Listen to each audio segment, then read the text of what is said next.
میرے بچپن میں میری زندگی میں جتنا بڑا رول آپ لوگوں کی فیملی کا تھا، پچھلے 5 سالوں میں اتنا ہی بڑا رول اس شخص کا ہے۔ عبداللہ نے عنایہ کو بتایا تھا۔ چند ہفتوں بعد ہونے والی اپنی منگنی سے پہلے یہ ان کی دوسری ملاقات تھی۔ عنایہ ایک سیمینار میں شرکت کے لیے کیلیفورنیا آئی تھی اور عبداللہ نے اسے ڈنر پر بلایا تھا۔ وہ اسے ڈاکٹر احسن سعد سے ملوانا چاہتا تھا، جو اسی کے اسپتال میں کام کرتے تھے، اور وہ ہمیشہ سے ان سے متاثر تھا۔ عنایہ نے کئی بار اس سے پچھلے سالوں میں اس شخص کے حوالے سے سنا تھا جس سے وہ اب تھوڑی دیر میں ملنے والی تھی۔ مسلمان ہونا آسان تھا میرے لیے۔ جبرائیل کے بعد یہ دوسرا شخص ہے جسے میں رول ماڈل سمجھتا ہوں کہ وہ دین اور دنیا دونوں کو ساتھ لے کر چل رہے ہیں۔ عبداللہ بڑے پرجوش انداز میں عنایہ کو بتا رہا تھا اور وہ مسکراتے ہوئے سن رہی تھی۔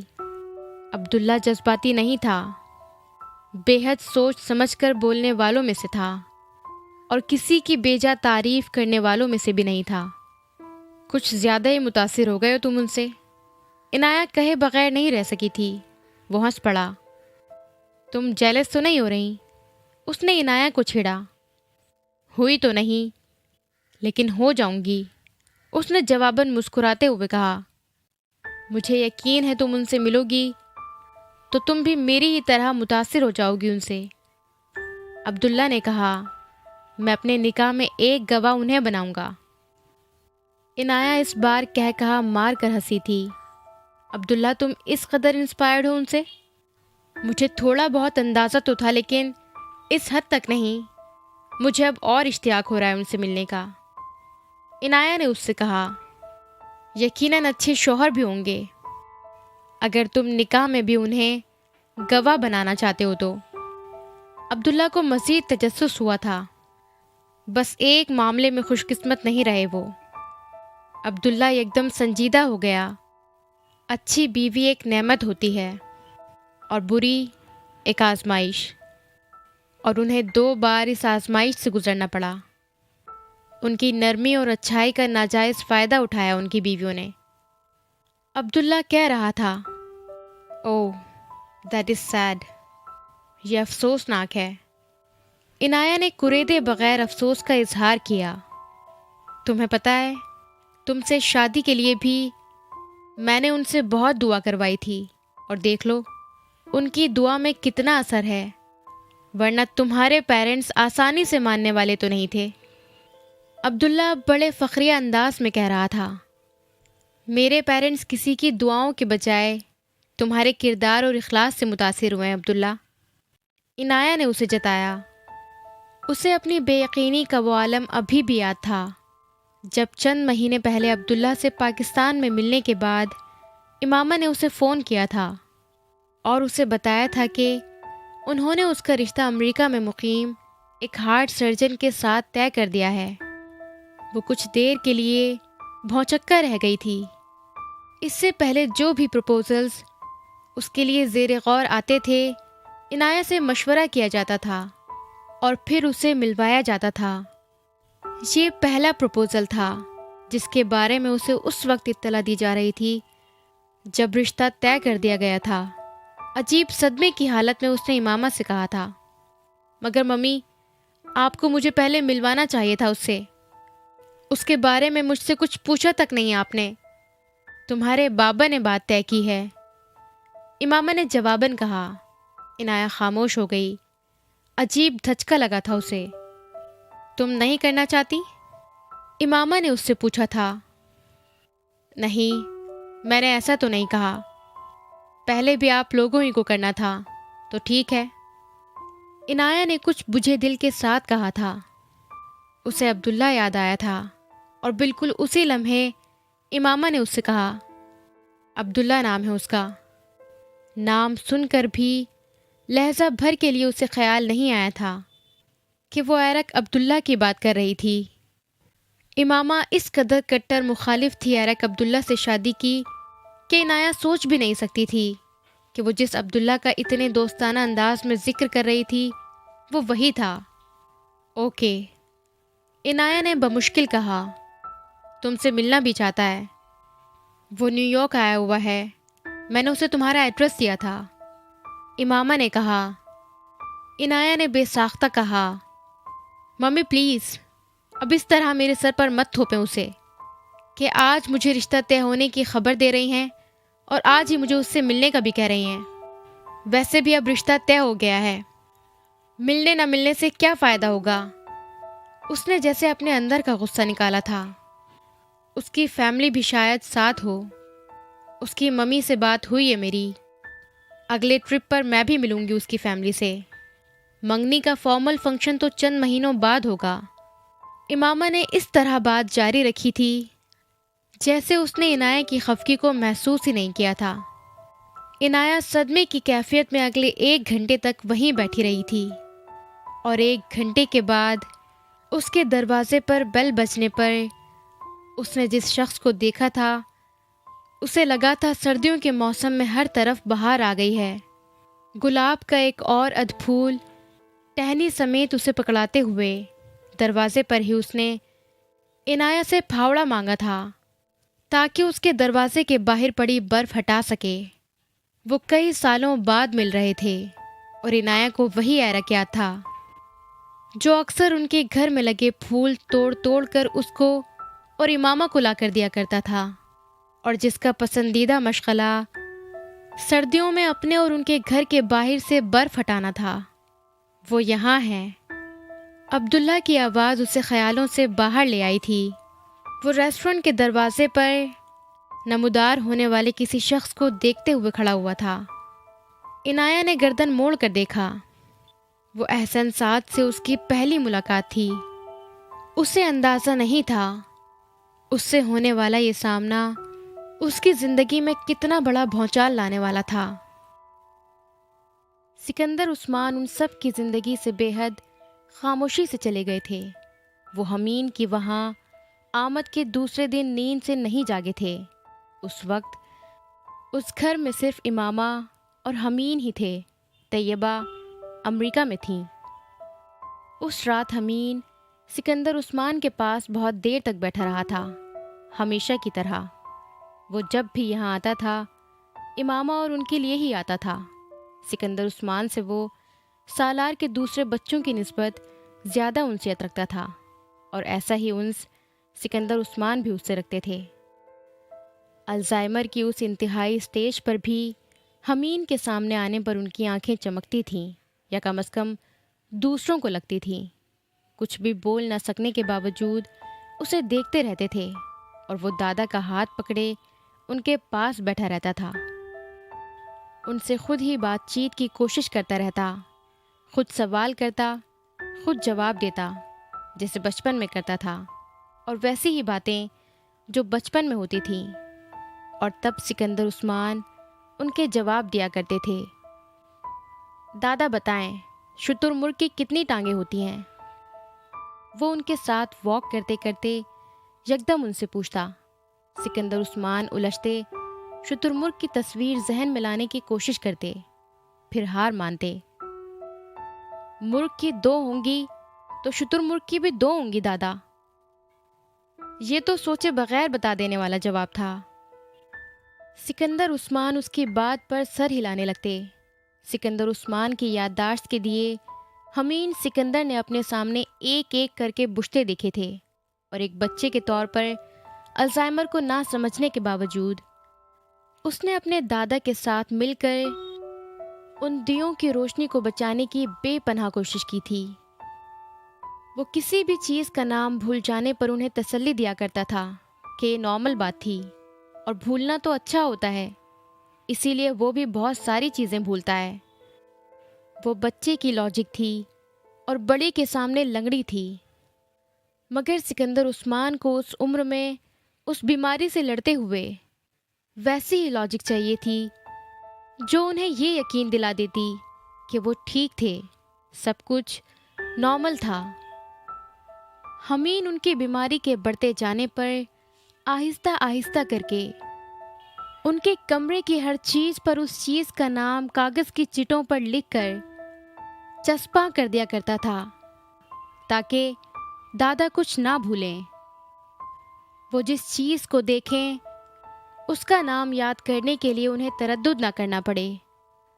وہ چٹ سینکڑوں کی تعداد میں تھی اور اس کمرے میں آنے والے شخص کو ایک بار سکندر عثمان کے ساتھ اس بیماری سے لڑنے والے اس دوسرے شخص کے بارے میں سوچنے پر مجبور کر دیتی، اور حمین نے اس بیماری کے سامنے پہلی ہار اس دن مانی تھی جس دن سکندر عثمان اس کا نام بھول گئے تھے۔ وہ بے یقینی سے ان کا چہرہ دیکھتا رہا تھا۔ وہ آخر اس کا نام کیسے بھول گئے تھے؟ اس وجود کا جو 24 میں سے 12 گھنٹے ان کے ارد گرد منڈلاتا رہتا تھا۔ اس کے سامنے کھڑے سکندر عثمان اس کا نام یاد کرتے، اٹکتے، الجھتے، ہکلاتے، گڑ گڑاتے رہے، اور حمین ان کی جدوجہد اور بے بسی دیکھتا رہا۔ پھر وہ بڑی خاموشی سے سینٹر ٹیبل کے پاس گھٹنے ٹیک کر بیٹھا۔ وہاں پڑی ایک سٹک آن چٹ اس نے اٹھائی، اس پر اپنا نام لکھا اور پھر اپنے ماتھے پر اسے چسپاں کرتے ہوئے وہ سکندر عثمان کے سامنے آ کر کھڑا ہو گیا۔ اس وقت وہ پھوٹ پھوٹ کر رونا چاہتا تھا، اور شاید زندگی میں پہلی بار، لیکن وہ نہیں رویا تھا۔ اس نے جیسے سکندر عثمان کے سامنے اس بات کو مذاق میں اڑانے کی کوشش کی تھی، لیکن وہ بات الزائمر سے جنگ کرتے اس شخص کے لیے مذاق نہیں تھی۔ وہ اس کے نام کی اسپیلنگ کرتے کرتے ہنس پڑے تھے، اور پھر ہنستے ہنستے وہ وہیں کھڑے کھڑے اپنی مٹھیاں بھیجتے رونے لگے تھے، اور ان سے قد اور عمر میں چھوٹے حمین نے اپنی عمر سے بڑے اس بوڑھے شخص کو تھپکتے ہوئے تسلی دی تھی جو اپنی نااہلی اور مجبوری پر نادم تھا، اور جو اپنے چہیتے ترین رشتے کا نام یاد رکھنے سے بھی قاصر تھا۔ ان کی بیماری نے حمین سکندر کو وقت سے پہلے میچور کر دیا تھا۔ جبرائیل نے سالار سکندر کی بیماری کو جھیلا تھا، حمین نے سکندر عثمان کی، اور وہ اسے اپنے ساتھ جوڑے رکھنے کے لیے اسے اپنی چیزیں دینا شروع ہو گئے تھے۔ دادا، آپ کو یہ کرنے کی ضرورت نہیں ہے۔ حمین جیسے سمجھ جاتا تھا کہ وہ بارٹر ڈیل کس شے کے لیے تھی۔ میرے پاس دنیا میں جتنا وقت ہے آپ کے لیے ہے۔ I have all the time in the world for you۔ وہ جیسے انہیں یقین دلانے کی کوشش کرتا، وہ پھر بھی اسے کچھ نہ کچھ دینے کی کوشش کرتے۔ حمین ان کے بہت سارے رازوں سے واقف تھا، ان بہت ساری جگہوں سے بھی جہاں وہ اپنی قیمتی چیزیں چھپاتے تھے۔ اس پر ان کے اعتبار کا یہ عالم تھا کہ وہ ہر چیز چھپاتے ہوئے صرف حمین سکندر کو بتاتے تھے، صرف اس لیے کیونکہ انہیں یہ خدشہ تھا کہ وہ کہیں اس جگہ کو بھی بھول نہ جائیں جہاں وہ سب کچھ چھپا رہے تھے۔ اور ایسا ہی ہوتا تھا۔ ان کے بھولنے پر حمین انہیں وہ چیزیں نکال کر دیتا تھا۔ وہ کمرہ جیسے ان دونوں دادا اور پوتے کے لیے چھپن چھپائی والی جگہ بن گیا تھا۔ ایک دن تم بہت بڑے آدمی بنو گے، سکندر عثمان اس سے اکثر کہا کرتے تھے، اپنے بابا سے بھی بڑے آدمی۔ وہ ان کی بات غور و فکر کے بغیر سنتا، لیکن بیچ میں انہیں ٹوک کر پوچھتا، خالی بڑا آدمی بنوں گا یا رچ؟ بابا تو رچ نہیں ہے۔ اسے جیسے فکر لاحق ہوئی۔ سکندر عثمان ہنس پڑے، بہت امیر ہو جاؤ گے، بہت زیادہ۔ پھر ٹھیک ہے۔ اسے جیسے اطمینان ہوتا، لیکن آپ کو کیسے پتا؟ اسے یکدم خیال آیا، کیونکہ میں تمہارے لیے دعا کرتا ہوں۔ سکندر عثمان بڑھاپے کی اس لاٹھی کو دیکھتے جو ان کے سب سے عزیز بیٹے کا ان کے لیے تحفہ تھا۔ اوکے۔ حمین کے ذہن میں مزید سوالات آئے تھے، لیکن وہ دادا سے اب بحث نہیں کرتا تھا۔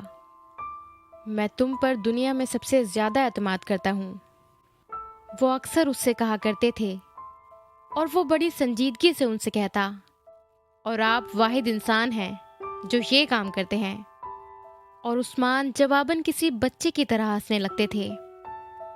جب میں اس دنیا سے چلا جاؤں گا تو یہ رنگ تم امامہ کو دے دینا۔ اعتماد کے ایسے ہی ایک لمحے میں انہوں نے حمین کو وہ انگوٹھی دکھائی تھی جسے وہ کئی سال اپنی ماں کی انگلی میں دیکھتا رہا تھا۔ یہ تو ممی کی رنگ ہے، حمین جیسے چلایا تھا۔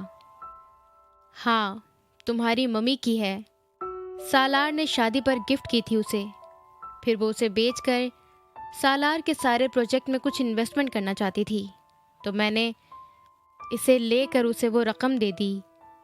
میں اسے واپس کر دوں گا تو وہ نہیں لے گی، اور میں نہیں چاہتا وہ اور سالار اسے بیچ کر میرا قرض واپس دینے کی کوشش کریں۔ سکندر عثمان بتاتے گئے تھے۔ انہوں نے اسے ایک تھیلی میں ڈال کر اپنی وارڈروب کے ایک چور خانے میں حمین کے سامنے رکھا تھا۔ وہ چور خانہ حمین نے بھی پہلی بار ہی دیکھا تھا۔ آپ اسے لاکر میں کیوں نہیں رکھوا دیتے؟ اس نے سکندر عثمان کو مشورہ دیا تھا۔ وہ مسکرا دیے تھے۔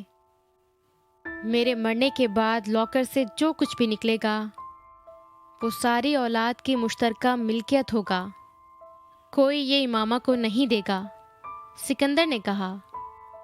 لیکن آپ ول میں لکھ سکتے ہیں۔ سکندر اس کی بات پر ہنس پڑے تھے۔ میری اولاد بہت اچھی ہے، لیکن میں زندگی میں ان سے بہت ساری باتیں نہیں منوا سکتا، تو مرنے کے بعد کیسے منوا سکوں گا؟ جب تمہاری اولاد ہوگی تو تمہیں سمجھ آ جائے گی میری باتوں کی، انہوں نے جیسے بڑے پیار کے ساتھ اس سے کہا تھا۔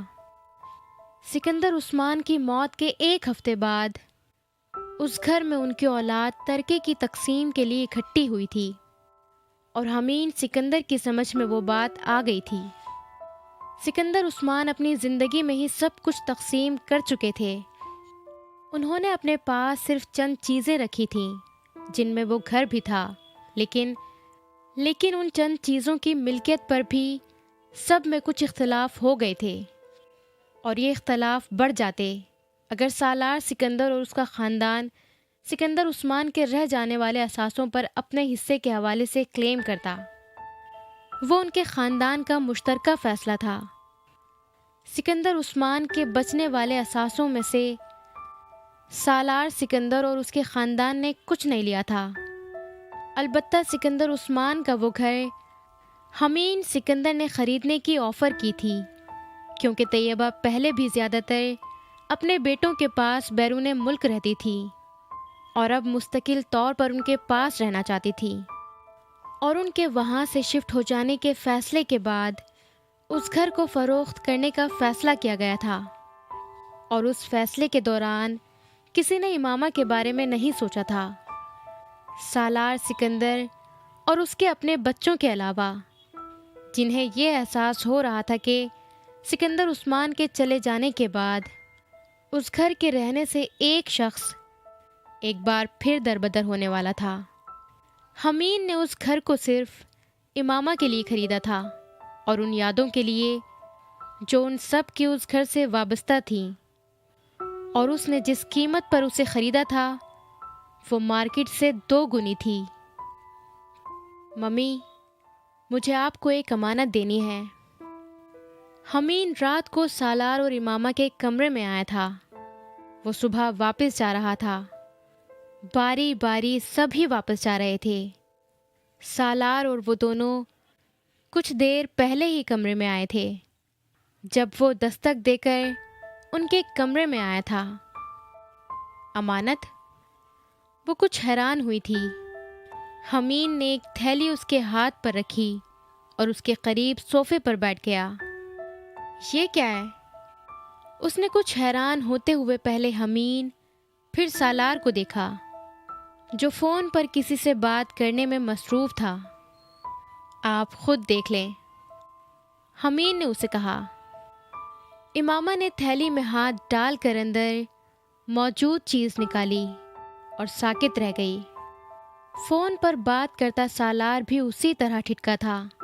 یہ کیسے ممکن تھا کہ وہ دونوں اس انگوٹھی کو سیکنڈز میں نہ پہچان جاتے؟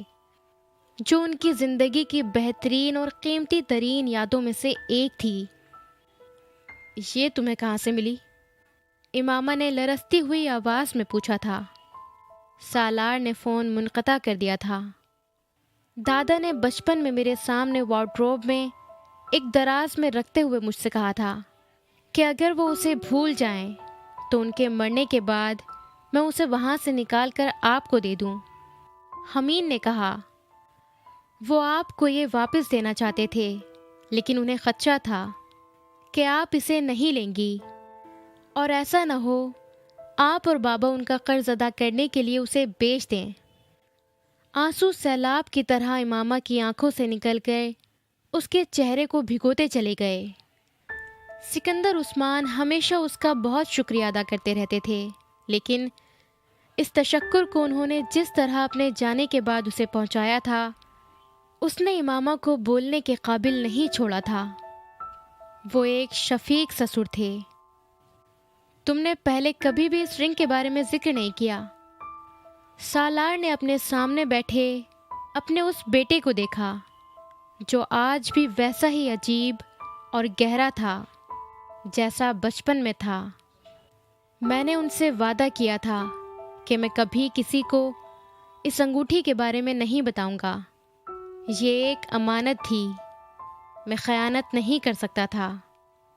اس نے عجیب سی مسکراہٹ کے ساتھ باپ سے کہا اور پھر اٹھ کر کھڑا ہو گیا، ہموار قدموں سے چلتا ہوا۔ وہ دروازہ کھول کر باہر نکل گیا۔ وہ دونوں تب تک اسے دیکھتے رہے جب تک وہ غائب نہیں ہو گیا۔ میں یہ انگوٹھی حمید کی بیوی کو دوں گی۔ اس پر اگر کسی کا حق ہے تو وہ حمید کا ہے۔ اس کے جانے کے بعد امامہ نے مدھم آواز میں سالار سے کہا تھا۔ وہ انگوٹھی ابھی بھی اس کے ہاتھ پر تھی جسے وہ بہتے آنسوؤں کے ساتھ دیکھ رہی تھی۔ کئی سالوں کے بعد، کئی سال پہلے کی ساری یادیں ایک بار پھر زندہ ہو گئی تھیں۔ سالار نے اس کی بات کے جواب میں کچھ نہیں کہا۔ اس نے امامہ کے ہاتھ سے وہ انگوٹھی لی اور بڑی نرمی سے اس کی انگلی میں پہنا دی۔ اس کی مخروطی انگلی میں آج بھی بے حد آسانی سے پوری آ گئی تھی۔ تمہارا بہت شکریہ ادا کرنا چاہتا تھا میں امامہ۔ اس نے امامہ کے دونوں ہاتھ اپنے ہاتھوں میں لیتے ہوئے کہنا شروع کیا، تم نے پاپا کی جتنی خدمت کی ہے وہ میں نہیں کر سکتا تھا، نہ ہی میں نے کی ہے۔ سالار، امامہ نے اسے ٹوکا تھا، تم مجھے شرمندہ کر رہے ہو۔ مجھے اگر زندگی میں دوبارہ شریک حیات کا انتخاب کرنے کا موقع ملے تو میں آنکھیں بند کر کے تمہیں چنوں گا۔ وہ نم آنکھوں کے ساتھ کھلکھلا کر ہنس پڑی۔ اپنا ہاتھ چھڑاتے ہوئے اس نے ہاتھ کی پشت پر سجی اس انگوٹھی کو دوبارہ دیکھا۔ 16 سال کی جدائی تھی جو اس نے اس گھر میں سالار سے الگ رہ کر جھیلی تھی۔ وہ تب چند سال یہاں گزارنے آئی تھی اور تب وہ جیسے تلوار کی ایک دھار پر ننگے پاؤں چل رہی تھی۔ وہ سکندر عثمان کا خیال رکھتے ہوئے دن رات سالار کے لیے خوف زدہ رہتی تھی، اور اس نے سالار کو یہ نہیں بتایا تھا، مگر اس نے یہ دعا کی تھی تب کہ اگر سکندر عثمان کی خدمت کے عوض اسے اللہ نے کوئی صلہ دینا تھا تو وہ سالار سکندر کی زندگی اور صحت یابی کی شکل میں دے دے۔ اور آج 16 سال بعد اسے لگتا تھا شاید ایسا ہی ہوا تھا۔ اس کی زندگی کے وہ 16 سال کے بعد بالآخر ایک بار پھر سے سالار اور اپنے بچوں کے ساتھ مستقل طور پر امریکہ جا کر رہ سکتی تھی۔ بے شک وہ اپنے رب کی کسی بھی نعمت کا شکریہ ادا نہیں کر سکتی تھی۔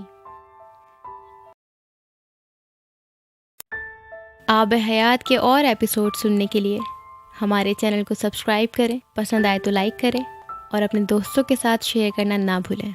Bye bye.